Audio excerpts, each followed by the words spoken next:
I thought it was a really interesting opportunity to have a programme that was directed specifically at Black, Asian and minority ethnic staff. I think it was probably the only programme I've seen which recognises that to be a BAME teacher has particular challenges and opportunities, but challenges as well. And the opportunity to take part in a programme that recognised that, gave you a space to explore that as well as leadership, was really exciting. The Ethnic Minority Leadership Programme has supported me professionally because I feel much more confident that I have a place within my organisation.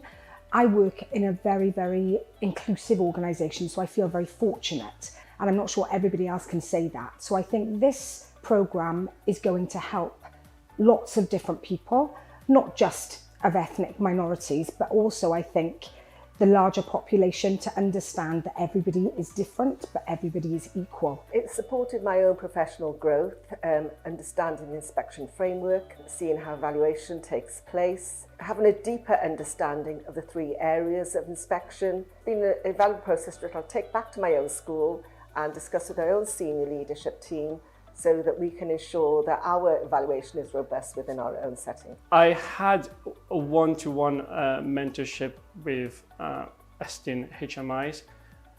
They were very generous with their time and effort and resources, and they were willing to tailor their approach to helping me in my progression in my career.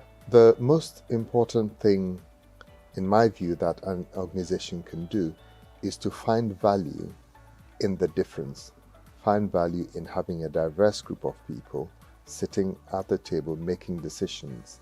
An organization values the different perspectives. It will seek to find those different perspectives in all the people that are available to it externally and internally. I would encourage anyone thinking of doing the programme to do it. You have a great opportunity to observe inspection and gain first-hand experience of the whole process. Anybody considering applying, I would say go for it. It is non-threatening, it is very friendly, people are very supportive. This would be a wonderful opportunity, so take it.